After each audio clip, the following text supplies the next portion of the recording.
Hello everyone, welcome to Math Nut. Now no more fear of math. अब math से marks कम नहीं.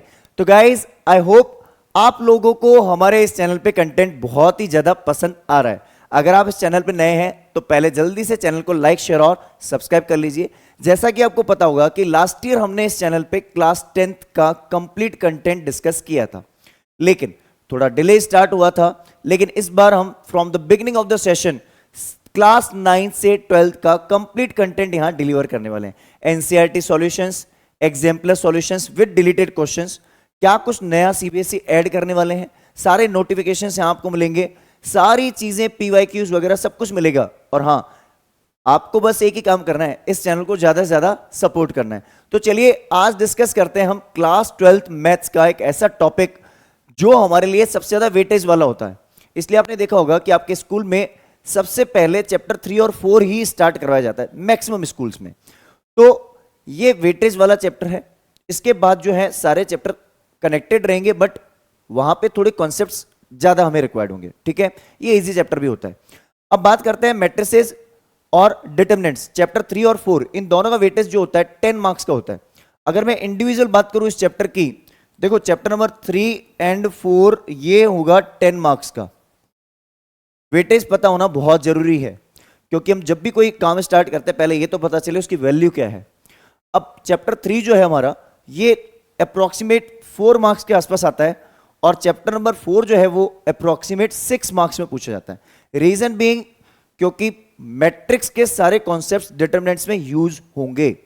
तो यहां आज हम डिस्कस करने वाले हैं बेसिक कॉन्सेप्ट्स ऑफ मैट्रिक्स. क्या होता है मैट्रिक्स, मैट्रिक्स के टाइप्स, ठीक है, और एक्सरसाइज 3.1 का complete solution with basic concepts. तो चलिए शुरुआत करते हैं आज की क्लास की. पहली बात हम करते हैं matrix. What do you mean by matrix. देखो अगर हम बात करें मैट्रिक्स यूज क्यों होती है, तो देखो पेयर ऑफ लीनियर इक्वेशंस वगैरह जब हम सॉल्व करते हैं तो वहां हमें मैट्रिक्स को यूज करना पड़ता है. जैसे x + 2y = 6, x - y = 4. तो ऐसे पेयर ऑफ लीनियर इक्वेशंस को सॉल्व करने के लिए यूज किया जाता है. और भी मैथ्स में बहुत सारे ऐसे प्लेसेस हैं, इकोनॉमिक्स है, स्टैट्स है, तो बहुत से ऐसे प्लेसेस हैं जहां मैट्रिक्स को फर्दर हायर स्टडीज में यूज किया जाता है, लेकिन हमारे लेवल पे नहीं. तो बेसिक कॉन्सेप्ट्स हमें पता होने चाहिए सारी चीजें कि कहां यूज होता है. अब बात करते हैं what do you mean by matrix. Matrix is nothing but it is an arrangement of array. मतलब आप इसमें क्या करते हो, अपने एलिमेंट्स को रेक्टेंगुलर एरे की फॉर्म में अरेंज करते हो. सो इन दिस नंबर्स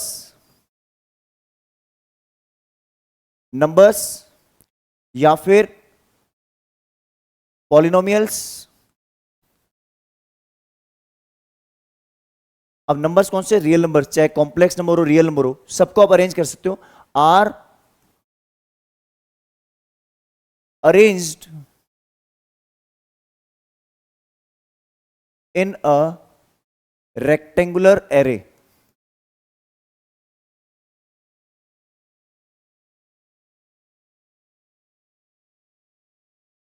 देखो आप क्या करते हो, इसमें जो हमारे एलिमेंट्स होते हैं, जो नंबर्स और ये हैं, इसको बोलते हैं एलिमेंट्स या फिर एंट्रीज. क्या बोलते हैं, एलिमेंट्स या फिर एंट्रीज. जो इसके एलिमेंट्स होते हैं या एंट्रीज होती हैं. अब ये एलिमेंट्स और एंट्रीज क्या हो सकती हैं, कोई भी नंबर हो सकता है, कोई भी पॉलिनोमियल हो सकता है. नंबर कौन सा, रियल नंबर और कॉम्प्लेक्स नंबर, आयोटा वगैरह भी हो सकता है. या कोई ट्रिग्नोमेट्रिक फंक्शंस हो सकते हैं, कोई पॉलिनोमियल इज अ फंक्शन. अब कोई फंक्शन भी हो सकता है इसमें. इन फंक्शंस को हम क्या करते हैं कि रेक्टेंगुलर एरे की फॉर्म में अरेंज करते हैं. जैसे कि आप ऐसे लिखते हो a = 2 3 4 5 और ये 1 और 2. अगर मैं इसमें देखूं तो ये किस में रिप्रेजेंट करा जाएगा. आप जब कोई भी एलिमेंट होते हैं, that elements are enclosed inside a square bracket, या जिसको बोलते हैं लार्ज ब्रैकेट. आपको जो एलिमेंट्स हैं उन एलिमेंट्स को आप किसके बीच में लिखते हो, या तो इस ब्रैकेट के बीच में या फिर इस ब्रैकेट में भी लिखते हो आप. बट यूजुअली आपको जो क्वेश्चंस मिलते हैं आप इसमें लार्ज ब्रैकेट यूज करते हो. अब यहां आप जो एलिमेंट अरेंज कर रहे हो ये रेक्टेंगल बना रहा है. रेक्टेंगल कैसे बना रहा है, number of rows are 2 and columns are 3. So length into breadth, वैसे यहां पे हम बोलते हैं रोज इनटू कॉलम. ये जो दो है ये दो रोज है, इसको हम बोलेंगे रो वन। देखो ये है मेरी रो वन, ये है मेरी रो टू, ठीक है, ये हो गई कॉलम वन, कॉलम टू, ये कॉलम थ्री। सो इसको हमने किस फॉर्म में रिप्रेजेंट किया है? एक एरे की फॉर्म में। मतलब ये हुआ कि अगर आपको कोई बोले कि सर एलिमेंट को मैं ऐसे लिख सकता हूं 2 5 1 3 1 और ये खाली छोड़ दूं, तो ये ब्लैंक नहीं छोड़ सकते, यहां भी कोई एंट्री आनी चाहिए। तो ये कैसे डिसाइड होगा कि किस टाइप का रेक्टेंगल बनेगा? इसको हम बोलते हैं ऑर्डर ऑफ मैट्रिक्स। अब देखो ये तो मैंने पहले रिप्रेजेंट किया किसी मैट्रिक्स को। मैट्रिक्स का जो नाम होता है वो हमेशा कैपिटल लेटर से लिखा जाता है। किस फॉर्म में लिखा जाएगा? कैपिटल लेटर्स की फॉर्म में लिखा जाएगा, ठीक है। ये चीज आपको पता होनी चाहिए कि किसी भी मैट्रिक्स का नाम जो होता है ये हमेशा हम लिखते हैं कैपिटल लेटर्स की फॉर्म में, ठीक है, ये आपको पता होना चाहिए। हम इसका नाम लिखते हैं कैपिटल लेटर्स की फॉर्म में, जैसे हमने लिखा a इक्वल्स टू, अभी रेक्टेंगल बन गया। अब बात होती है इसको हम शॉर्ट फॉर्म में लिखना चाहें तो कैसे लिख सकते हैं? शॉर्ट फॉर्म में हम लिख सकते हैं a equals to, square bracket में लिख दो aij और यहां लिखा m इंटू एन। ये m इंटू एन जो होता है ये होता है m represents the number of rows, n represents the number of column. तो m तो हो गई मेरी रोज, कितनी रोज हैं, और n जो है मेरी होती है कॉलम। अब आप बोलोगे सर ये मेरा क्या है? aij जो होता है यहां पे ये i होता है मेरा कि कौन सी रो की बात करता है, आई बात करता है रो की पर्टिकुलर एलिमेंट कि कौन सी रो का एलिमेंट। जैसे फॉर एग्जांपल यहां पे आई और जे जो है ये रो और कॉलम को रिप्रेजेंट करता है। जैसे कि मैं एक मैट्रिक्स लिखना चाहता हूं जिसका ऑर्डर कितना है, ऑर्डर मैं लिख देता हूं इस बार लेट्स सपोज 2 इंटू 2, रोज भी मेरी 2 और कॉलम भी मेरी 2। अब जो यहां पे एलिमेंट आएगा, पहला एलिमेंट, ध्यान से सुनना, 2 रो है 2 कॉलम है, तो पहला एलिमेंट यहां पे आएगा 2 इंटू 2 मतलब 4। टोटल एलिमेंट्स मेरे 4 होंगे। कैसे पता चलेगा? m इंटू एन कर देना। जैसे यहां पे 2 इंटू 3 था तो नंबर ऑफ टोटल एलिमेंट्स कितने हो गए? 6 हो गए। अब जो मेरा पहला एलिमेंट आएगा यहां पे एक यहां एक यहां एक यहां एक यहां, 2 रो 2 कॉलम। अब यहां जो एलिमेंट आएगा इसको हम लिखेंगे a, स्मॉल a, और यहां पे जो एलिमेंट आएगा इसकी पोजीशन होगी, तो देखो यहां हम इसको लिखेंगे a11। 11 मतलब कि पहली रो पहली कॉलम। पहला जो 1 है ये रो को रिप्रेजेंट कर रहा है और दूसरा 1 कॉलम को रिप्रेजेंट कर रहा है। अब बात करते हैं यहां पे लिखेंगे हम 1 2, क्योंकि रो तो मेरी फर्स्ट है और कॉलम मेरी कौन सी है? सेकंड। पहली रो में सेकंड कॉलम का एलिमेंट है, पहली रो में सेकंड कॉलम का एलिमेंट है। अब यहां पे अगर मैं देखूं तो ये सेकंड रो शुरू हो गई, तो A21 second row first column. अगर मैं सेकंड एलिमेंट देखूं तो सेकंड रो सेकंड कॉलम। अगर मैं इस एलिमेंट की बात करूं जो 3 मेरी कौन सी पोजीशन का एलिमेंट है?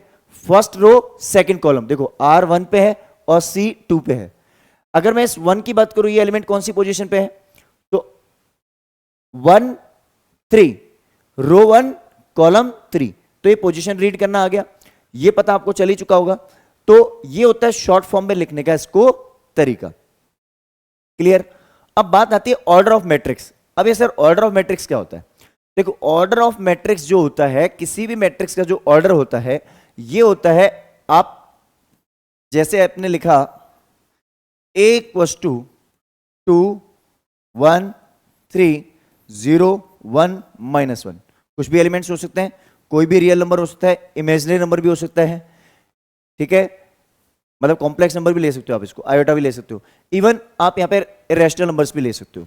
तो ये जो अंदर मेरी वैल्यूज हैं इनको बोलते हैं या तो एंट्रीज या फिर एलिमेंट्स ऑफ दिस मैट्रिक्स। अब यहां पे मेरा जो ऑर्डर है, देखो रोज कितनी है मेरी? 2, कॉलम कितनी है? 3। तो ये जो मैंने लिखा 2 इंटू 3, तो ये ऑर्डर ऑफ मैट्रिक्स, इसमें क्या हुआ? मेरा ऑर्डर हो गया 2 इंटू 3। अगर मैं कोई मैट्रिक्स बोलता हूं आई जे और यहां मैं अगर लिखता हूं m इंटू एन, तो ऑर्डर मेरा जो होगा इस मैट्रिक्स का वो होगा m इंटू एन, जहां पे m है नंबर ऑफ रोज और n है नंबर ऑफ कॉलम्स। इसमें कोई डाउट? क्लियर है कॉन्सेप्ट? अब आप किसी मैट्रिक्स के, अगर आपको यहां पे, तो मैंने क्या बोला कि आपको रेक्टेंगुलर एरे का अरेंजमेंट करके मिल गया, ठीक है, एक मैट्रिक्स मिल गई, और आपने टोटल एलिमेंट्स कैसे निकाल लिए? इसके ऑर्डर को मल्टीप्लाई करके। जैसे m इंटू एन को मल्टीप्लाई करके आपने टोटल एलिमेंट्स पता कर लिए कि 6 होंगे, इसमें आपने पता कर लिया 4 होंगे, तो ये तो हमें पता चल जाता है। लेकिन बात आती है सर अगर मैं आपको एलिमेंट्स दे दूं और आपसे पूछी कि कौन कौन से ऑर्डर के मैट्रिक्स बन सकते हैं, ठीक है, तो अगर मैं आपको बोलता हूं इफ यू हैव 6 एलिमेंट्स, अगर आपके पास 6 एलिमेंट्स है तो क्या क्या डिफरेंट ऑर्डर्स बन सकते हैं, then write all possible orders. देखो ये क्वेश्चन हमारा 1 नंबर में कई बार आता है, ऑब्जेक्टिव में और एक्सरसाइज में भी है। तो यहां मैंने क्या बोला है कि यहां पे आपको मैंने नंबर ऑफ एलिमेंट्स दे दिए और आपसे पूछ लिया मैंने ऑर्डर क्या क्या पॉसिबल है। तो आप ऑर्डर कैसे निकाल सकते हो, देखो क्या एक ही रेक्टेंगल बन सकता है, नहीं, अलग अलग तरह के बन सकते हैं। तो आप क्या करोगे, 6 का प्राइम फैक्टराइजेशन करोगे। क्या करोगे, प्राइम फैक्टराइजेशन। देखो आप 6 को क्या लिख सकते हो, आप 6 को लिख सकते हो 6 1 जा 6, आप इस 6 को लिख सकते हो 1 इंटू 6, अब ये फर्क है दोनों में, अभी बताऊंगा। आप इसको लिख सकते हो 6 को 2 3 जा 6, 2 इंटू 3, और आप इस 6 को लिख सकते हो 3 2 जा 6। और कुछ पॉसिबल है क्या, नहीं है। आपको जानकर ये हैरानी होगी कि ये जो चीजें हैं हमारी 1 इंटू 6 और 6 इंटू 1 डिफरेंट है। अगर आप लिखते हो 6 इंटू 1 इसका मतलब कि 6 रोज और 1 कॉलम, और आप लिखते हो 1 इंटू 6 तो 1 रो 6 कॉलम। जैसे लेंथ और ब्रेड्थ चेंज हो सकती है ना, बट एरिया सेम रह रहा है। Area means elements number of 6 ही है, बट एरिया चेंज हो रहा है, बट उसकी डायमेंशन तो चेंज कर सकते हैं ना। एरिया तो फिक्स है 6, बट डायमेंशन तो चेंज हो रही है जैसे रेक्टेंगल में होता है। तो यहां पे भी वही कॉन्सेप्ट हो रहा है। पहली बार रोज 6 है, कॉलम 1। नेक्स्ट बार मैंने देखा 1 रो 6 कॉलम, नेक्स्ट यहां देखा 2 रो 3 कॉलम, यहां पे 3 रो 2 कॉलम। तो टोटल पॉसिबल कितनी मैट्रिसेस बन सकती हैं यहां पे, 4।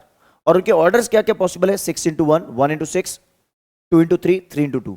अगर मेरे पास कभी प्राइम नंबर दे दिया जाए, जैसे आपको टोटल एलिमेंट्स दे दी जाए 11, तो मेरे पास दो ही पॉसिबिलिटी हैं, या तो होगा 1 इंटू 11 या होगा 11 इंटू 1, और कोई पॉसिबिलिटी नहीं है क्योंकि 11 के कोई और फैक्टर्स होते नहीं है। तो ये तो मेरा कॉन्सेप्ट हो गया किसका, order of a matrix and what do you mean by a matrix. जल्दी से इसका स्क्रीनशॉट ले लीजिए। चलिए, तो आई गेस ये कॉन्सेप्ट अच्छे से क्लियर हो चुका होगा। हाँ, ये सारी चीजें भी आपको टाइप्स ऑफ मैट्रिक्स में क्लियर हो जाएंगी, ठीक है। अब चलते हैं डिस्कस करने नेक्स्ट कॉन्सेप्ट। नेक्स्ट जो कॉन्सेप्ट है ये मेरे पास है कॉलम मैट्रिक्स। कॉलम मैट्रिक्स मतलब जिसमें एक कॉलम हो। अ matrix have single column. Column एक ही होनी चाहिए, मतलब रोज कितनी भी हो सकती है, बिल्कुल सही है। कॉलम मतलब कि आपको ये जानकर हैरानी होगी कि हम इसको ऐसे लिखेंगे, क्या लिखेंगे इसको, हम इसको लिखेंगे ए आई जी। अगर शॉर्ट फॉर्म में एक बार लिखूं मैं, और यहां पे मैं लिखूंगा m इंटू 1। आपको पता है मैंने m इंटू 1 क्यों लिखा, क्योंकि मेरी जो नंबर ऑफ रोज है वो तो कितनी भी हो सकती हैं, बट कॉलम शुड बी 1, तभी तो एक कॉलम मैट्रिक्स बनेगी, मतलब एक सिंगल कॉलम बनेगी। जैसे आप असेंबली में बच्चों को खड़े करते हो, देखते हो बच्चे खड़े होते हैं तो एक ही कॉलम में खड़े होते हैं, तो कॉलम बनती है एक कॉलम। तो यहां पे हम इसको लिखना चाहें तो हम ऐसे लिख सकते हैं a इक्वल्स टू, जैसे आपने ऐसे लिख दिया 3 2 1 0। तो कॉलम तो मेरी एक ही है, रोज कितनी है 4, तो 4 इंटू 1, इसको बोलेंगे 4 इंटू 1 या 4 बाय 1। 4 बाय 1 की मैट्रिक्स बोल दो इसको, या 4 इंटू 1, 4 बाय 1। कौन सी मैट्रिक्स है ये, 4 बाय 1। तो ये कॉलम मैट्रिक्स है जिसमें कॉलम एक ही होनी चाहिए, रोज कितनी भी हो सकती हैं, जरूरी नहीं 4, 6 भी हो सकती है, 5 भी हो सकती हैं। अब बात करते हैं रो मैट्रिक्स की। तो यहां पे जो कॉन्सेप्ट होता है ये होता है अ मैट्रिक्स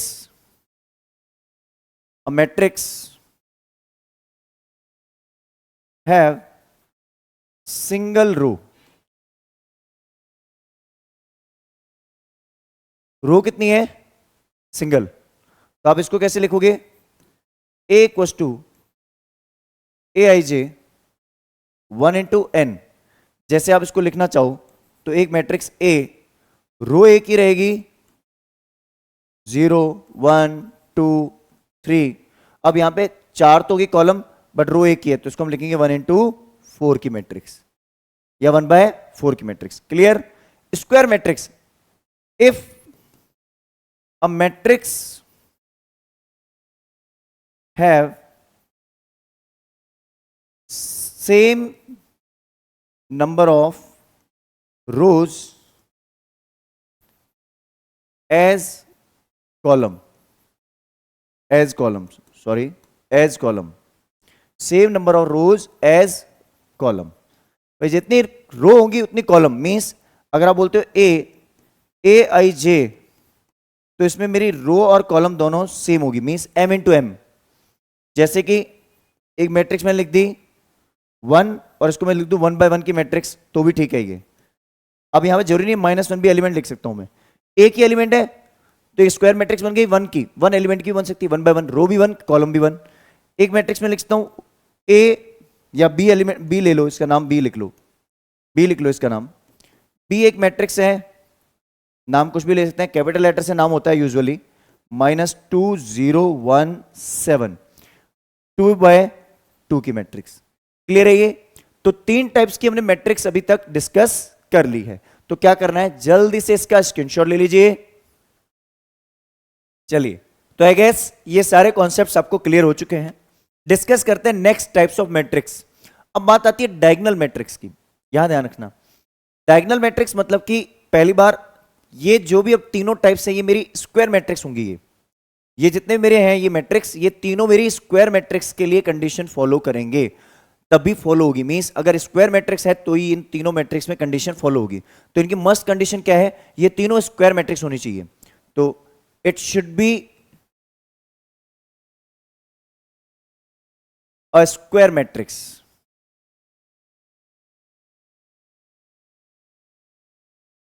अब ये कंडीशन मुझे तीनों के लिए ही सेम चाहिए, तो तीनों में कॉपी करते हैं अपन इसको।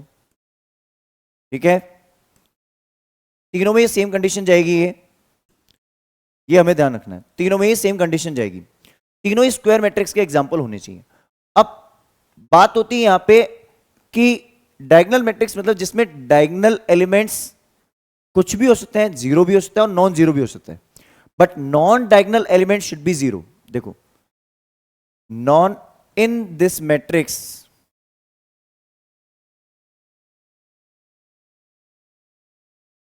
Non diagonal elements should be zero.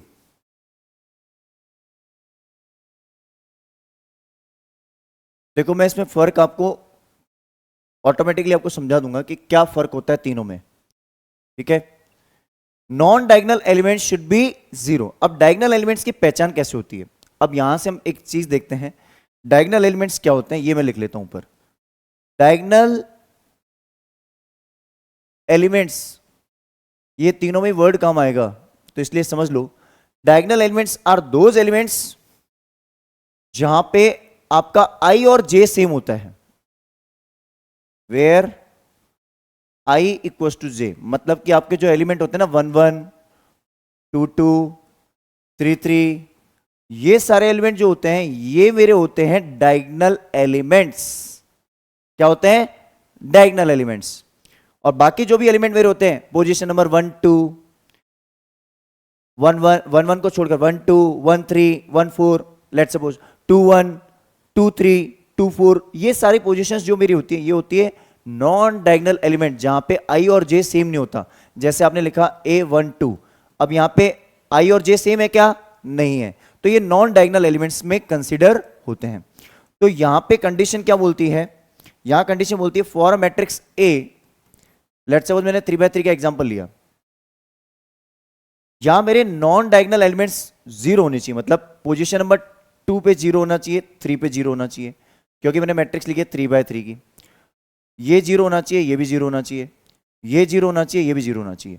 मतलब मेरी जो 1 1 की पोजीशन है 2 2 की और 3 3 की, A11 A22 A33, ये element it can be zero, it can not be zero. अब आप बोलोगे सर तीनों एलिमेंट जीरो हो सकते हैं? हाँ, अगर तीनों एलिमेंट जीरो हो गए तो ये जीरो मैट्रिक्स बन जाएगी, मैं आगे जाकर बताऊंगा इसके बारे में। तो ये एलिमेंट जीरो हो भी सकते हैं और नहीं भी हो सकते हैं, they may or may not be zero, the diagonal elements may or may not be zero. अभी नोट लिख देंगे हम, जैसे मैंने बोला यहां पे -2 आ गया, 0 भी आ सकता है और ये 5 भी आ सकता है।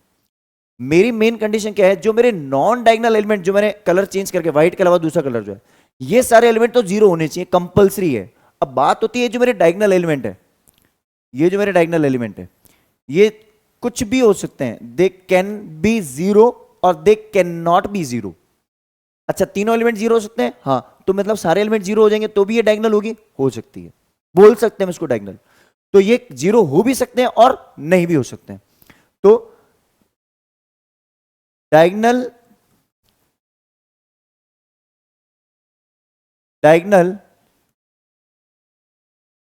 एलिमेंट्स में और मे नॉट बी जीरो। यहां बच्चे कंफ्यूज होते हैं, यहां बुक में कॉन्सेप्ट हमें ये नहीं मिलता है प्रॉपरली, तो यहां कंफ्यूज हम होते हैं, ठीक है, तो इसको कंफ्यूज नहीं होना है। अब इसमें डिफरेंस क्रिएट करते हैं, यहां पे भी सेम कंडीशन जाएगी, यहां पे भी सेम कंडीशन जाएगी, क्या, in this the diagonal elements should be zero. ये कंडीशन आपको पता है ये तीनों में ही जाएगी, इसमें भी ये लाइन जाएगी। तो मैं इसमें लाइन को थोड़ा सा यहां पे नोट करवा दिया मैंने आपको, इसको हम थोड़ा सा कंप्रेस कर देते हैं एक बार, या ऊपर शिफ्ट कर देते हैं थोड़ा सा, ठीक है। इसकी भी सेम कंडीशन है, पहली कंडीशन तो ये फॉलो करेगी, दूसरी कंडीशन ये फॉलो करेगी, ये कंडीशन तो तीनों में थी ही थी। अब यहां पे भी सेम कंडीशन फॉलो होगी, कौन सी, ये वाली, यहां पे भी सेम कंडीशन फॉलो होगी, ये जो कंडीशन है मेरी, सेम कंडीशन यहां भी फॉलो होगी, ये कंडीशन यहां भी फॉलो होगी, ध्यान रखना, ठीक है। अब बात करते हैं डिफरेंस इनमें क्या आता है। डायगोनल मैट्रिक्स समझ में आ चुकी होगी, non diagonal element should be zero. Non diagonal element मतलब जहां पे आई और जे सेम नहीं होता, जैसे A12 A13, फिर A21 A23, A31 A31 A32, A11 A22 A33, ये एलिमेंट जीरो हो भी सकते हैं और नहीं भी हो सकते, बाकी एलिमेंट सारे जीरो होने चाहिए, ओके। अब स्केलर मैट्रिक्स की बात करते हैं। फॉर अ मैट्रिक्स ए, इसमें भी वही कंडीशन है कि इसके डायगोनल एलिमेंट जीरो होने चाहिए, पहली चीज, sorry, non diagonal element zero होने चाहिए। क्या होने चाहिए, non diagonal element should be zero, but condition है यहां पे, diagonal element should be identical में सेम होने चाहिए, आइडेंटिकल में नहीं, सेम होने चाहिए, diagonal element should B same, जैसे -5 -5 -5, समझ गए, सेम वैल्यू होनी चाहिए डायगोनल एलिमेंट्स की। तो यहां पे हमारी कंडीशन क्या फॉलो होगी वो देखते हैं, हम लिखेंगे यहां पे diagonal elements should B same. Same मतलब अगर ऊपर अगर 5 आ रहा है तो इधर भी 5 5, ऊपर अगर 7 आ रहा है तो 7 7 7, तो diagonal element should B same का कॉन्सेप्ट आपको क्लियर इसमें होना चाहिए, ये कंपलसरी है। इसका मतलब जो मेरी डायगोनल मैट्रिक्स है वो तो डायगोनल होगी। क्या स्केलर मैट्रिक्स को हम डायगोनल बोल सकते हैं, बोल सकते हैं, क्योंकि स्केलर मैट्रिक्स के पास कंडीशन दो फॉलो होती हैं कि डायगोनल एलिमेंट को छोड़कर बाकी एलिमेंट जीरो होने चाहिए। तो डायगोनल मैट्रिक्स भी तो ये बोल रहा है, देखो स्केलर मैट्रिक्स क्या बोल रहा है, non diagonal element should be zero, ये भी बोल रहा है non diagonal element should be zero. ये दो कंडीशन ये फॉलो करवा रहा है ना, इसकी ये दो कंडीशन होती है और ये कंडीशन ये फॉलो कर रहा है, it means scalar is diagonal but diagonal is not a scalar. अब देखना एक तीसरी मैट्रिक्स और देखते हैं जो इसकी कैटेगरी का ही सब पार्ट आ रहा है। एक मैट्रिक्स है ए, आइडेंटिकल मैट्रिक्स मतलब इसके एलिमेंट जो होते हैं डायगोनल वो सेम होने चाहिए। तो हम इसको कैसे लिखते हैं, जैसे मैंने 3x3 की मैट्रिक्स लिखी, इसके जो डायगोनल एलिमेंट होते हैं वो सेम होने चाहिए, मतलब 1 1 1, सेम मतलब कि आइडेंटिकल होने चाहिए, मींस 1 होने चाहिए, यूनिट, यूनिट होना चाहिए। क्या होना चाहिए, यूनिट। बाकी एलिमेंट इसके कर दो जीरो, मतलब कि डायगोनल एलिमेंट्स को छोड़कर बाकी सारे एलिमेंट जीरो होने चाहिए, non diagonal element should be zero. अच्छा, ये जो डायगोनल एलिमेंट है इसको हम कई बार प्रिंसिपल डायगोनल एलिमेंट भी बोलते हैं। क्या बोलते हैं? प्रिंसिपल डायगोनल एलिमेंट्स भी बोलते हैं, तो कभी कंफ्यूज मत होना, इसको हम प्रिंसिपल डायगोनल एलिमेंट्स भी बोलते हैं। कई जगह आपको प्रिंसिपल डायगोनल एलिमेंट्स भी मिलेगा, तो कंफ्यूज बिल्कुल नहीं होना है इसको लेकर, ठीक है। तो इसको हम दूसरे तरीके से भी लिख सकते हैं, इसी मैट्रिक्स की बात कर रहा हूं। ये कौन सी मैट्रिक्स है? ये भी 3x3 3x3, क्योंकि ये स्क्वायर में एग्जिस्ट करता है। इसको अगर हम लिखना चाहें तो इसको लिख सकते हैं I3, या I भी लिख सकते हो, बट कई बार आपको I3 मिलेगा। I3 means identical matrix of order 3, identical matrix of order 3, identity matrix of order 3, order 3 की आइडेंटिटी मैट्रिक्स। अच्छा, इसको मैं स्केलर बोल सकता हूं। आइडेंटिटी मैट्रिक्स स्केलर हो सकती है, बट स्केलर आइडेंटिटी होगी, कंपलसरी नहीं है।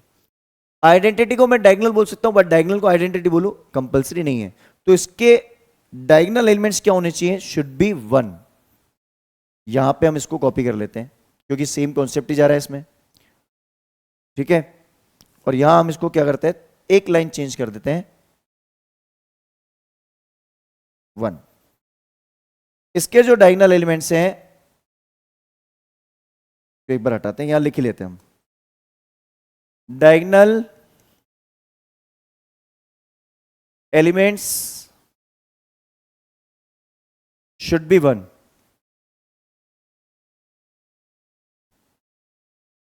जो मेरे डायगोनल एलिमेंट्स हैं वो सारे 1 1 1 होने चाहिए। इसका मतलब मैं अगर ऑर्डर 2 की लिखना चाहूं यहां पे, तो इसको ऐसे लिखूंगा 1 0 0 1।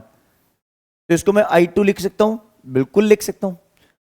अगर ऑर्डर 3 के है तो I3 लिखेंगे, ऑर्डर 2 के है तो I2 लिखेंगे। अच्छा, एक मेन चीज हमारे सिलेबस में मैट्रिक्स में जो डिटरमिनेंट चैप्टर आएगा उसमें, मैट्रिक्स नहीं डिटरमिनेंट्स में, ऑर्डर 3 तक की स्टडी होगी डिटरमिनेंट्स में। डिटरमिनेंट्स की बात करूं, मैट्रिक्स में तो आपको ऑर्डर 4 का मल्टीप्लिकेशन भी मिल सकता है, कोई बड़ी बात नहीं, और हम कर भी सकते हैं। तो आपको क्या करना है, जल्दी से इसका स्क्रीनशॉट ले लीजिए। चलिए, तो अब आगे डिस्कस करते हैं हम next type of matrix, zero matrix. देखो, जीरो मैट्रिक्स क्या होती है? Zero matrix if each element of a matrix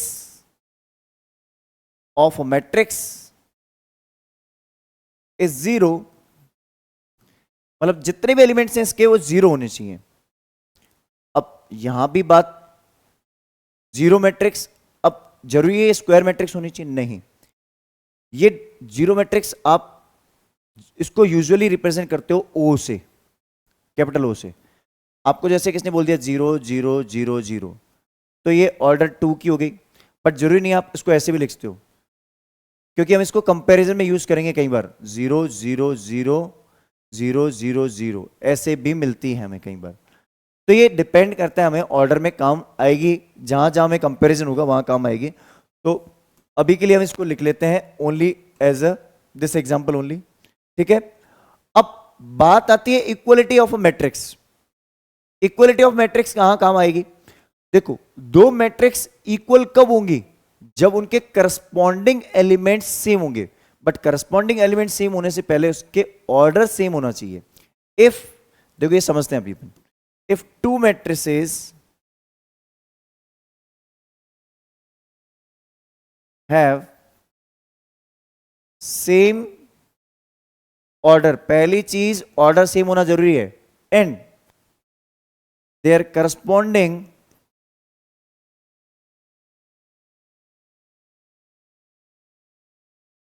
elements are same, then they are equal। तभी हम बोलेंगे ये इक्वल मैट्रिक्स है। जैसे एक मैट्रिक्स मैंने लिख दी A, एक मैट्रिक्स मैंने लिख दी B, ये दोनों इक्वल अभी है नहीं, बट मैं चाहता हूं ये है या नहीं, ये चेक करना है। तो सबसे पहली बात, अगर मैंने इधर लिख दिया ऑर्डर 2 इंटू 2 और यहां लिख दिया 2 इंटू 3, तो ये सेम हो ही नहीं सकती, क्योंकि ऑर्डर ही सेम नहीं है, तो एलिमेंट कैसे कंपेयर करोगे? तो पहले तो इनका ऑर्डर सेम होना चाहिए। अब मैंने मान लो यहां लिख दिया 1 0 -1 2 1 0 -1 2। अब matrix A equals to B मैं लिख सकता हूं, क्यों? क्योंकि इसका जो A11 एलिमेंट है कितना है? 1, इसका A11 1, इसका A12 0, इसका A12 0, इसका A21, इसका A21 सेम, इसका A22, इसका A22 सेम। तो एलिमेंट की जो पोजीशन होती है करस्पॉन्डिंग A11 रो कॉलम के हिसाब से जो वो सेम होना जरूरी है। अब इसका रिवर्स, अगर दो मैट्रिक्स सेम है, अगर मैं बोलता हूं if matrix A equals to B, तो आपको कई बार इससे वैल्यूज फाइंड करवाई जाती है। जैसे मैंने आपको बोल दिया कि A मैट्रिक्स जो है वो लेफ्ट साइड में मैंने लिख रखी है, और आपको कोई बोल दे कि find the value of A and B या X एंड Y या जो भी है, और मैंने यहां लिख दिया X 0 Y X प्लस 1, ठीक है। इधर लिख दिया मैंने Z, ठीक है। इधर लिख दिया मैंने 2, यहां लिख दिया 3 और यहां लिख दिया 0। अब देखो X Y Z की वैल्यू निकालनी है। X की वैल्यू किसके इक्वल है? A11 A11, तो X किसके इक्वल आ गया? 3। ये एलिमेंट 1 2 1 2 0 0 है, ठीक है। Y की वैल्यू किसके इक्वल होगी? 2, क्योंकि A12 तो Y हो गया 2। अब मुझे पता है कि Z जो मेरा है, Z equal to X plus 1, X की वैल्यू 3, 3 प्लस 1 4। तो ऐसे ऑब्जेक्टिव क्वेश्चन 1 नंबर के हमें मिल जाते हैं इसी फॉर्मेट में। तो क्या दिक्कत है बताओ? इजी है टॉपिक। क्या करना है, जल्दी से इसका स्क्रीनशॉट ले लीजिए। चलिए, तो आई गेस ये सारे कॉन्सेप्ट बहुत अच्छे से क्लियर हो चुके हैं। अब हम डिस्कस करने वाले हैं एक्सरसाइज 3.1। अब देखो बहुत ही आसान क्वेश्चन है। ऑर्डर ऑफ मैट्रिक्स बताओ, कितने रोज हैं? 1, कितनी रोज है? 1 2 3, तो 3, और कॉलम कितनी है? 1 2 3 4, तो 3/4। तो आंसर क्या हो गया? 3/4 is the order of this matrix. Number of elements कितने हैं? 3 इंटू 4, ऑर्डर को मल्टीप्लाई कर दो, 12 एलिमेंट्स हो गए टोटल। क्लियर? अब आपसे पूछा जा रहा है कि पोजीशन 1 3, देखो रो 1 कॉलम 3 कौन सा एलिमेंट है? 19। Position number 2 1, second row first column 35। Position number 3 3, third row third column -5। Position number 2 4, second row fourth column 1 2। Position number 2 3, second row third column 5/2। कोई दिक्कत हो तो बताओ इसमें। इतना आसान क्वेश्चन, जल्दी से स्क्रीनशॉट लो इसका। चलिए डिस्कस करते हैं next question number 2। In a matrix has 24 elements, total elements है 24, ठीक है। अब what are the possible orders it can have? Possible orders क्या बन सकते हैं? देखो पहले 24 के फैक्टर्स करना सीखते हैं। 24 1 जा 24। अब 24 1 जा 24 होता है, मतलब ये तो हो गया एक ऑर्डर 24 इंटू 1, बट इसका रिवर्स भी तो होता है, तो 1 इंटू 24 भी लिख देना यहाँ पे। जो ऑर्डर यहां लिखोगे उसका रिवर्स भी लिखना, ठीक है। फैक्टराइज करना है हमें। 12 2 जा 24 होता है, तो 2 इंटू 12 भी तो 24 होता है, ठीक है, क्योंकि रो इंटू कॉलम, रो और कॉलम इंटरचेंज हो सकती हैं। नेक्स्ट 8 3 जा 24, 3 8 जा 24, 6 4 जा 24, 4 6 जा 24। तो कितने ऑर्डर्स पॉसिबल हैं? 8 orders it can have. How many orders it can have? 8 number of orders. What if it has 13 elements? अगर इसके पास 13 एलिमेंट्स कर दिए जाए, तो मैंने बोला था ना आपको, प्राइम नंबर जब भी आ जाएगा तो आप क्या करोगे? 1 इंटू 13, 13 इंटू 1। तो इसमें बस एक ही ऑर्डर पॉसिबल है, 13 इंटू 1 या फिर 1 into 13। Then it can have 2 orders. इसको हम बोलेंगे कॉलम मैट्रिक्स। अगर आपसे पूछ लिया जाए तो ये बोलेंगे कॉलम मैट्रिक्स, और इसको बोलेंगे रो मैट्रिक्स, ठीक है, ताकि रिकॉल हो जाए चीजें। क्या करना है? वैसे लिखना नहीं है एग्जाम में, बट रिकॉल करवाने के लिए बता दिया आपको। क्या करना है? जल्दी से इसका स्क्रीनशॉट ले लो। चलिए, तो आई गेस आपको मजा आ रहा है मजा। ऐसे ही आसान तरीके से आपको पढ़ाया जाएगा सारे चैप्टर्स। कोई चैप्टर टफ नहीं होने वाला है इस सेशन पे। आपको इस चैनल पे सारा कंटेंट इजीएस्ट अप्रोच में, इजीएस्ट वे से समझाया जाएगा। बस आपको सपोर्ट करना है तो इस चैनल को ज्यादा से ज्यादा लाइक शेयर और सब्सक्राइब कर दो, बस और कुछ नहीं करना है। नेक्स्ट देखिए, if a matrix has 18 elements, 18 elements का क्या करोगे आप? 18 बन जाए 18 या फिर 1 इंटू 18। अगर मैं इसको देखूं, नेक्स्ट 9 2 जा 18, 2 9 जा 18, 6 3 जा 18 एंड 3 6 जा 18। और कुछ बिल्कुल नहीं है, और है तो बता दो, और कोई पॉसिबिलिटी नहीं है। अच्छा, आपको कभी पॉसिबिलिटी निकालनी भी हो, कोई बड़ा नंबर आ जाए तो कैसे करोगे? देखो 18 के फैक्टर्स बनाओ, 18 के फैक्टर्स बनाओ, ऐसे बन गए। अब पहली बार क्या करो, आप एक काम करो, इन तीनों नंबर को मल्टीप्लाई करो, 2 into 3 into 3 into 1, 18 into 1, 1 into 18, फिर 2 इंटू 9, 9 इंटू 2, फिर 6 इंटू 3, 3 इंटू 6। और कुछ भी नहीं पॉसिबल। मतलब इन नंबर्स को पेयरिंग में, ये जो फैक्टर्स मेरे हैं ना ये वाले, इनको पेयरिंग्स में अलग अलग पेयर में डिवाइड कर लो। पहली बार 2 के साथ तीनों नंबर मल्टीप्लाई हो गए, अगली बार 2 और 3 के साथ दोनों नंबर मल्टीप्लाई हो गए, अगली बार तीनों नंबर के साथ 1 मल्टीप्लाई हो गया, तो उसका रिवर्स ऑर्डर बन जाएगा। Got the point? अब 5, if it has 5 elements then order मेरा क्या होगा? 5 इंटू 1, 1 इंटू 5, क्योंकि प्राइम नंबर। तो यहां तो होंगे 2 ऑर्डर्स और यहां पे होंगे 6 orders. It can have. Clear? कोई डाउट? जल्दी से स्क्रीनशॉट लो इसका। चलिए आगे देखते हैं इसका नेक्स्ट क्वेश्चन। नेक्स्ट जो क्वेश्चन है ये बहुत ही आसान है। आपको क्या करना है कि कंस्ट्रक्ट करना है एक मैट्रिक्स को। ए is defined as a I जे, मतलब कि रो आई और जे मेरी रो होती हैं। अब आपको क्या करना है, एक मैट्रिक्स बनानी है। कौन सी मैट्रिक्स बनानी है? 2 बाई 2 की। तो फर्स्ट ऑप्शन में मैं 2 बाई 2 की मैट्रिक्स अगर बनाना चाहूं तो 2 बाई 2 की मैट्रिक्स बनाने के लिए मैंने यहां पे रखा है ऐसे, ये 2 बाई 2, 4 एलिमेंट लिखूंगा मैं। अब पहला एलिमेंट मैं कैसे फाइंड करूंगा? पहले एलिमेंट फाइंड करने के लिए मैंने, देखो ये मेरी पोजीशन है A11, ऐसे लिखता हूं एक बार में, ये है A12, ये है A21, ये है A22। ये फॉर्मेट मुझे चारों में काम आएगा। अब फर्स्ट का आंसर निकालने के लिए चलो मैं इसको एक काम करता हूं, इसको रफ करके फर्स्ट का आंसर निकालते हैं। फर्स्ट का आंसर निकालने के लिए पहला एलिमेंट अगर आप निकालना चाहते हो तो पहले एलिमेंट निकालने के लिए आपको i की जगह रखना है 1 और j की जगह भी रखना है 1। 1 प्लस 1 2, 2 का स्क्वायर 4, 4 अपॉन 2 2। देख लो मैंने क्या किया वापस से, 1 plus 1 2, 2 square upon 2। Next time जब मैं निकालूंगा 1 2 तो i रखना है 1, j रखना है 2, 1 प्लस 2 3, 3 का स्क्वायर 9, तो ये हो गया 9 बाई 2। नेक्स्ट एलिमेंट 2 1, तो i तो हो गया 2, j हो गया 1, 2 plus 1 3, 3 square 9, 9 by 2। Next element अगर मैं निकालना चाहूं 2 2, तो 2 प्लस 2 4, 4 स्क्वायर 16, 16 बाई 2 8, बन गई मैट्रिक्स। तो ये आपको पता होना चाहिए, रो और कॉलम यहां पुट करना है।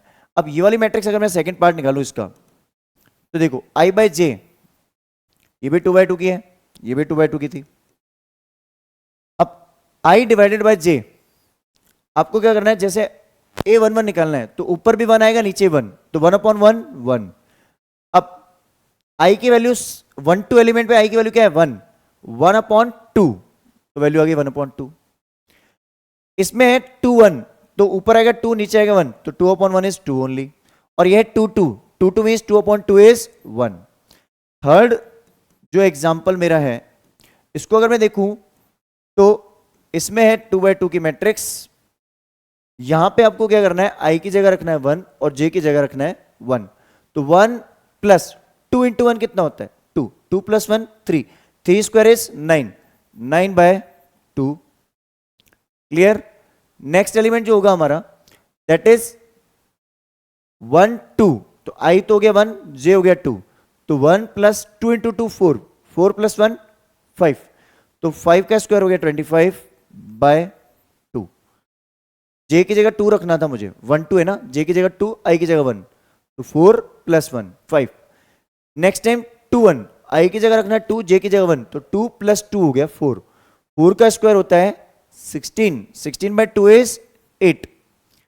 अब i भी 2 और j भी 2, तो ये हो गया 2 और ये हो गया 2 into 2 4, 4 plus 2 6, 6 square is 36। 36/2 is 18। फिर से देख लो इसमें 2 प्लस 2 इंटू 2 इज 4 अपॉन 2। तो 6 का स्क्वायर 36/2। लास्ट वाला एलिमेंट बताया मैंने, ऐसे वैल्यू पुट करनी है हमें और कुछ नहीं करना है। 2 2 था ना, IB2 और JB2 क्लियर है। ये क्या करना है, जल्दी से इसका स्क्रीनशॉट ले लीजिए। चलिए तो नेक्स्ट क्वेश्चन डिस्कस करते हैं, क्वेश्चन नंबर 5।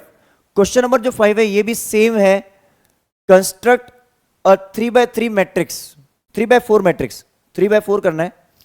तो 3x4 मैट्रिक्स मुझे चाहिए, तो मैट्रिक्स में बनाता हूं 3x4। पहले एक डमी मैट्रिक्स बनाया क्या 3x4 की, बना दो। A11 12 13 14 21 22 23 24 31 32 33 34, क्योंकि रोज 3 है और कॉलम 4 है। अब ये मेरा एब्सोल्यूट का सिंबल है फर्स्ट पार्ट में। एब्सोल्यूट मतलब इसके अंदर जो वैल्यू नेगेटिव होगी तो पॉजिटिव बन जाएगी, और पॉजिटिव है तो भी पॉजिटिव बनेगी। मींस एब्सोल्यूट वैल्यू का मतलब हमेशा पॉजिटिव नंबर ही मिलेगा मुझे। तो पहली मैट्रिक्स में अगर यहां से बनाऊं तो देखो, मैं अगर यहां पुट करता हूं, हाफ मेरा बाहर ही है, पहले आई और जे पुट करते हैं। आई अगर पुट करता हूं 1 और ये 1, तो देखो 3 इंटू -1 -3, -3 प्लस 1 माइनस का 2, -2 बन जाएगा प्लस का 2, क्योंकि वैल्यू बाहर आएगी 2 बन जाएगा। 2 को हाफ से मल्टीप्लाई किया तो कितना हुआ, 2 into half is 1। Next time मेरी वैल्यू हो गई ये 1 और ये हो गया 2, -3 प्लस 2, माइनस का 3 प्लस का 2 कितना हुआ, माइनस का 1, -1 बन जाएगा मेरा कितना, +1, +1 into half is half. Next time मैंने वैल्यू पुट की 1, ये माइनस का 3 तो ये रह गई, ये बन गया 3, -3 plus 3 0, 0 into half is 0। Next element मेरा बन गया 1 4, तो माइनस का 3 प्लस का 4, -3 प्लस 4 इज 1, तो ये भी बन गया 1/2, ये 1 ही बनेगा। नेक्स्ट यहां पे देखिए 2 1, तो ये बन जाएगा -6 प्लस 1, माइनस का 6 प्लस का 1 क्या हुआ, माइनस का 5, -5 बन जाएगा प्लस का 5, तो ये बन गया 5/2। ठीक है, -5 -6 प्लस 2 इस -4, -4 का बन गया +4, +4 को डिवाइड किया हाफ से 2 से, तो ये बन गया 2, 4/2 इज 2, क्योंकि हाफ है बाहर। -6 प्लस 3, क्योंकि ये तो मेरी रो तो मेरी सेम है ना, तो इसलिए मैं इसको -6 6 6 बोलता जा रहा हूं, क्योंकि आई तो वैल्यू चेंज नहीं हो रही, जे चेंज हो रहा है सेकंड रो में। तो -6 प्लस 3 कितना हुआ, 3, 3/2। ठीक है, क्लियर है, ये समझ में आ रहा है। चलो नेक्स्ट इज -6 प्लस 4 कितना हुआ, 2, 2 का हो गया हाफ, दैट इज 1। ठीक है, यहां पे देखते हैं -3 इंटू 3 माइनस का 9, -9 प्लस 1 8, माइनस का 8, 8 बन गया, 8 को 2 से डिवाइड किया 4, -9 प्लस 2 7, माइनस का 7, तो ये बन जाएगा 7/2। -9 प्लस 3 कितना हुआ, 6, -9 प्लस 3 6, 6 का हाफ 3, -9 प्लस 4, 9 माइनस 4 5, तो ये बन जाएगा 5/2, बट पॉजिटिव, हमेशा पॉजिटिव नंबर आएगा। यहां आप चेक करते हैं, ये आसान वाला एग्जांपल है, तो यहां तो जल्दी वैल्यू बन जाएंगी। ठीक है, यहां रखो 1, 2 1 जा 2, 2 minus 1 is 1, next 2 1 जा 2, 2 minus 2 is 0, next 2 minus 3 is -1, और नेक्स्ट 2 minus 4 is -2। आई और जे पुट करना है। नेक्स्ट यहां पे देखो, अब ये 2 2 जा 4, 4 minus 1 3, 4 minus 2 2, 4 minus 3 1, और 4 minus 4 0, क्योंकि 2 into 2 is 4। देखो आई वाली पोजीशन तो मेरी सेम रही है, लेकिन जे वाली वैल्यू चेंज हो रही है, तो इसलिए वो डिक्रीज होता हुआ आ गया। नेक्स्ट 3 2 जा 6, 6 में से 1 गया 5, 6 में से 2 गया 4, 6 में से 3 गया, सॉरी 6 माइनस पहले 1 गया है ना, 3 2 जा 6, 6 माइनस 1 5, 6 माइनस 2 हुआ 4, 6 माइनस 3 3, और 6 minus next time 4, that is 2। Clear है ये? तो ये वैल्यूज आपको बनानी, कंस्ट्रक्ट करनी, मैट्रिक्स भी आनी चाहिए। वैसे पूछा नहीं जाता, बट मान लो अगर पूछ लिया जाए, इजी क्वेश्चन आ जाए, तो क्या दिक्कत है? जल्दी से इसका स्क्रीनशॉट ले लीजिए। चलिए तो डिस्कस करते हैं इसके नेक्स्ट क्वेश्चन। नेक्स्ट जो क्वेश्चन होने वाला है, ये आप देखिए, इक्वलिटी ऑफ मैट्रिक्स। आपको ऑलरेडी इक्वल दे रखा है बीच में दोनों मैट्रिक्स के बीच में। मींस दोनों मैट्रिक्स मेरी अगर इक्वल हैं तो उनके करस्पॉन्डिंग एलिमेंट्स क्या होंगे? कंपेयर। तो 6 क्वेश्चन में हम देखें तो 4 किसके इक्वल हो गया? y के इक्वल, तो y इक्वल टू हो गया 4। z किसके इक्वल हुआ? 3 के, तो z इक्वल टू हो गया 3। x किसके इक्वल हुआ? 1 के, तो 1। खत्म, कुछ भी नहीं है। इतना आसान है। आपको लग रहा हो सर पता नहीं क्या टिपिकल, हाँ ये थोड़ा कैलकुलेट होगा, पेयर ऑफ लीनियर इक्वेशन या क्वाड्रेटिक इक्वेशन बहुत सॉल्व करना पड़ेगा। अब देखो यहां पे हम देखते हैं x plus y equal to कितना है? 6।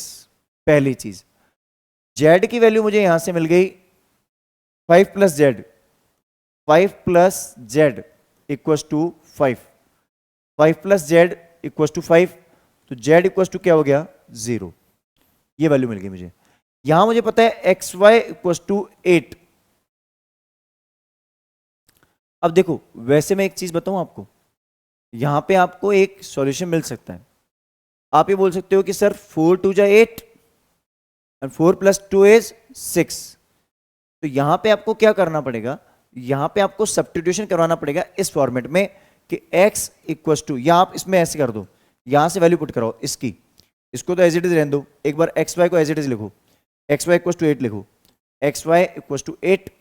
अब यहां से मैं वैल्यू पुट करा रहा हूं substitute, x equal to 6 minus y कर सकता हूं। तो x की जगह मैंने लिख दिया 6 minus y into y equal to 8। जैसे ब्रैकेट ब्रेक किया 6y minus y square equal to 8। आपको पता है कभी भी डिग्री टर्म नेगेटिव नहीं होती, मींस वाई स्क्वायर नेगेटिव नहीं हो सकता। तो वाई स्क्वायर को पॉजिटिव बनाने के लिए हम इक्वेशन को, पूरी इक्वेशन को उधर भेज दें, तो 0 equal to y square minus 6y plus 8। अब इसकी मिडिल टर्म स्प्लिटिंग अगर हम करें तो मिडिल टर्म स्प्लिटिंग इसकी कैसे होगी? इसकी हो जाएगी वाई स्क्वायर 4 2 जा 8 minus 4y minus 2y plus 8 equal to 0। दो वैल्यूज आएंगी पॉसिबल, क्योंकि जरूर थोड़ी है 4 प्लस 2 भी 6 होता है, 6 और 2 प्लस 4 भी 6 होता है। तो अगर y 2 हुआ तो x 4 और y 4 हुआ तो x 2, इसलिए बोल रहा हूं दो वैल्यूज पॉसिबल होंगी। तो यहां कॉमन ले लो y, तो y माइनस 4, यहां ले लो माइनस 2, तो ये y माइनस 4। तो दो फैक्टर आ गए मेरे y माइनस 4 और एक आ गया y माइनस 2। तो दो वैल्यूज पॉसिबल हुई, y equal to 4 and y equal to 2। अगर मेरी y की वैल्यू 4 है तो x की वैल्यू कितनी होगी? 2। अगर y की वैल्यू 2 है तो x कितना हो गया? 4। तो there are two possible cases. Case 1 y4 x2, अगर y2 देन x4। क्लियर है ये? आपको कुछ भी नहीं करना है, बहुत आसान क्वेश्चन है। हाँ, इसमें थोड़ी सी कैलकुलेशन, क्वाड्रेटिक इक्वेशन सॉल्व करवा दी इन्होंने। तो ऐसा क्वेश्चन जब मिलता है तो 2 मार्क्स का क्वेश्चन है, और ये मिलेगा तो 1 मार्क्स का ऑब्जेक्टिव। क्या करना है? जल्दी से इसका स्क्रीनशॉट ले लीजिए। चलिए, तो आई गेस ये क्वेश्चन आपको बहुत ही अच्छे से क्लियर हो चुका है। डिस्कस करते हैं इसका नेक्स्ट क्वेश्चन। नेक्स्ट जो क्वेश्चन है, ये क्वेश्चन भी बहुत आसान है। अगर आप इसमें देखो तो पेयर ऑफ इक्वेशन ही सॉल्व करनी है। आपको दे रखा है x plus y plus z equal to 9, पहली चीज। दूसरा दे रखा है x plus z equal to 5, और तीसरा दे रखा है y plus z equal to 7। आपको पता है मेरी जो इक्वेशन नंबर 1 है, x plus y plus z equal to 9 है, ठीक है।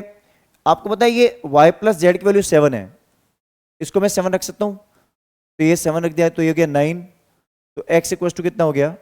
2। क्लियर? समझ में आया मैंने क्या किया? y प्लस जेड की वैल्यू को यहां रिप्लेस कर दिया 7, और यहां करस्पॉन्डिंग एलिमेंट मेरे कंपेयर हो रहे हैं, क्योंकि ये भी मेरी 3/1 की मैट्रिक्स, ये भी 3/1 की। तो a11 के इक्वल a11, फिर a21, फिर a31, तो एलिमेंट कंपेयर हो गया, उससे इक्वेशंस बन गई। इक्वेशन बनने के बाद मैंने y प्लस जेड की वैल्यू यहां रख दी 7, तो x आ गया 2।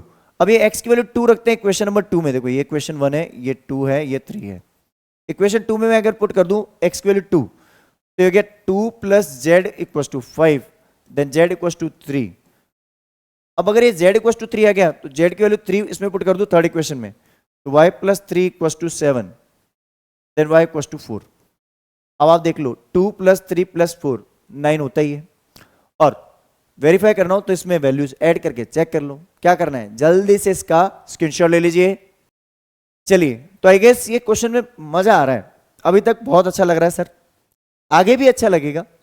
ये हमारी श्योरिटी, इस चैनल पे आपको कंटेंट ऐसा मिलेगा कि आपको बिल्कुल भी नहीं घबराना है, नो वे, आपको बिल्कुल भी फियर नहीं होना है। यहाँ पे बिल्कुल 1% भी आपको डर नहीं लगेगा किसी भी चीज को लेकर कि सर कैसे होगी मैथ्स, कुछ भी नहीं डरना है।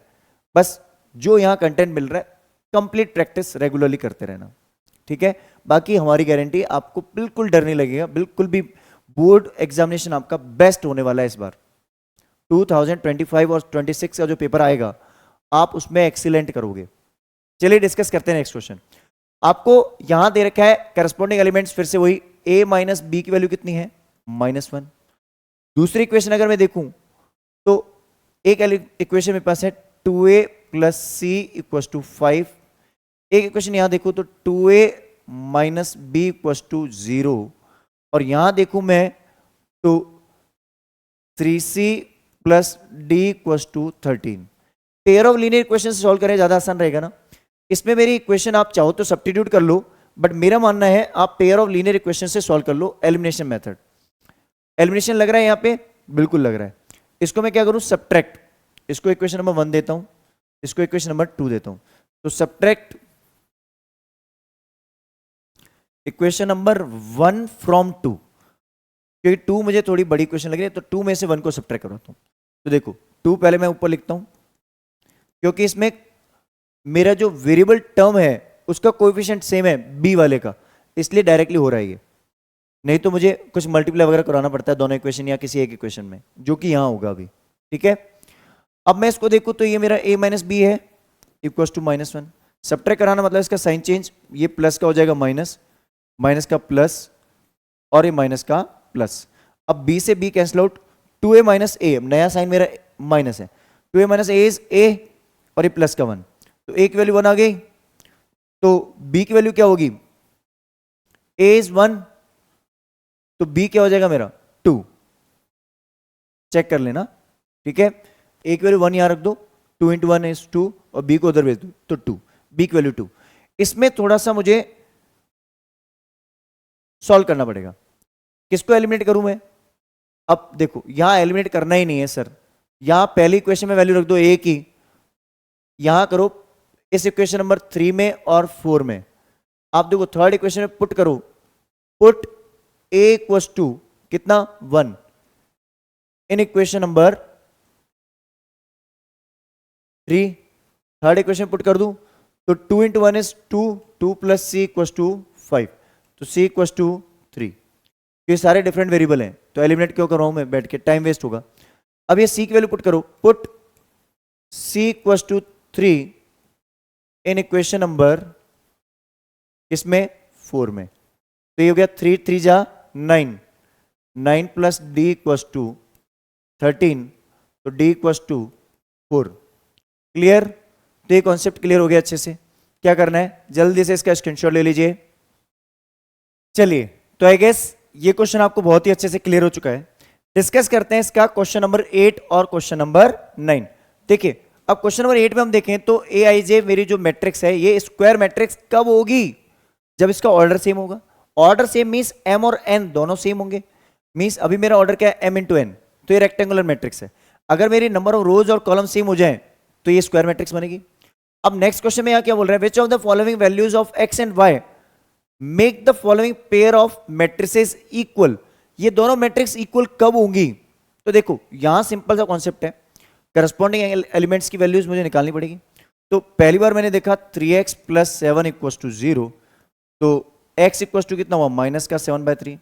किसी ऑप्शन में मुझे x की वैल्यू -7/3 मिल ही नहीं रही, तो डायरेक्टली ऑप्शन बी लगा दो। वैसे एक और कॉन्सेप्ट बताता हूं, कई बार आपको मल्टीपल वैल्यूज भी मिल जाए एक ही वेरिएबल की, तो बोल देना नॉट पॉसिबल टू फाइंड। जैसे आप x और कहां है, ये रहा 2 माइनस 3x इक्वल्स टू 4 है, इसका मतलब 3x को उधर ले जाऊं तो हो गया 2 minus 4, it means 3x equals to minus का 2, तो x इक्वल टू कितना हुआ -2/3।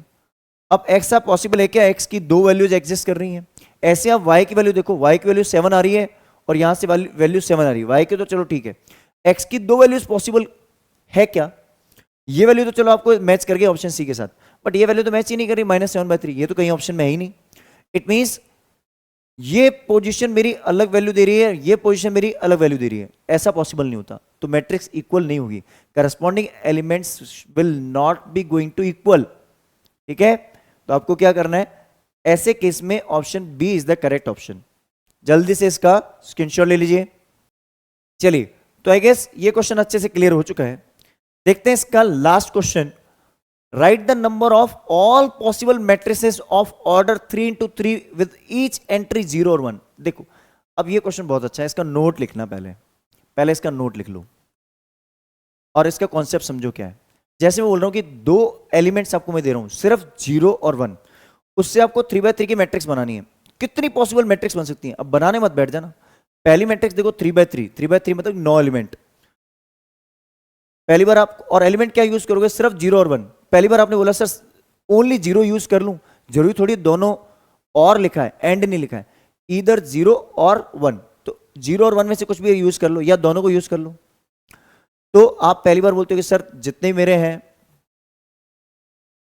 सारे 0 यूज कर लिए, अगली बार सारे 1, फिर उसके बाद मैं क्या बोलूं कि सर इधर मैं 1 कर दूं, तो ऐसे ऐसे मैं बनाता जाऊंगा, पेयर चेक करूंगा नहीं। तो इसका आंसर कैसे निकाला जाता है सर, तो इसका आंसर देखो, नोट लिख लो, नंबर ऑफ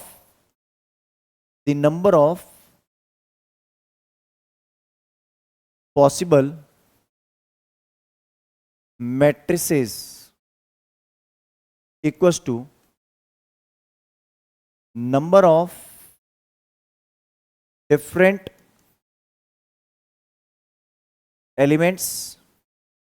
आपको कौन से एलिमेंट्स, कितने एलिमेंट्स दे रखा है, या entries, number of different entries बोल दो या एलिमेंट्स बोल दो, ये एंट्रीज भी लिख दो, एलिमेंट्स और एंट्रीज जो आपको यहां दे रखी है, मतलब कि 0 और 1 दो ही एंट्री है, और उसकी पावर होगी, इसकी पावर में होगा ऑर्डर ऑफ मैट्रिक्स।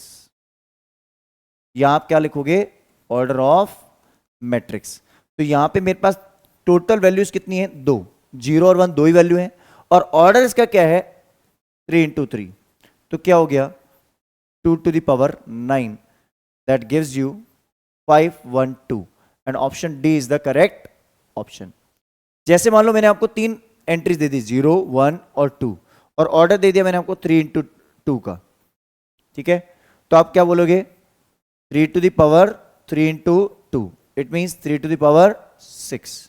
क्लियर, ऐसे ही हमारा आंसर आएगा। तो क्या करना है, जल्दी से इसका स्क्रीनशॉट ले लीजिए। चलिए, तो आई गेस गाइज आप लोगों को हमारा ये कंटेंट बहुत पसंद आया होगा, आपको हमारे इस चैनल पे बहुत ही अच्छा लगा होगा। फर्स्ट टाइम जिसने ये वीडियो देखा है, तो मैं ये गारंटी के साथ बोल रहा हूं कि आपको इस चैनल पे बिल्कुल भी नहीं घबराना है, आपको best of the best content मिलेगा यहां। और जब बेस्ट ऑफ द बेस्ट किसको बोला जाता है, जो बेस्ट ऑफ द रेस्ट हो, तो यहां पे आपको A to Z सारी चीजें मिलने वाली है। बस आपको एक ही काम करना है, इस चैनल को, मैथ नर्ड को ज्यादा से ज्यादा लोगों के साथ शेयर करना है, सब्सक्राइब करना है। और हमारी एक टैगलाइन है, बहुत इंपॉर्टेंट लाइन है ये, now no more fear of math, अब मैथ से मार्क्स कम नहीं। तो हमारा मेन टारगेट ये है, हमें आपको मैथ्स का फियर दूर करना है, और मैथ्स का फियर तभी दूर हो सकता है जब आपको बेस्ट कंटेंट मिले, बेस्ट नॉलेज मिले, और जैसे आपका फियर दूर हुआ, मार्क्स ऑटोमेटिक आना शुरू हो जाएंगे। तो चलिए मिलते हैं किसी और वीडियो के साथ, till the time have a great day.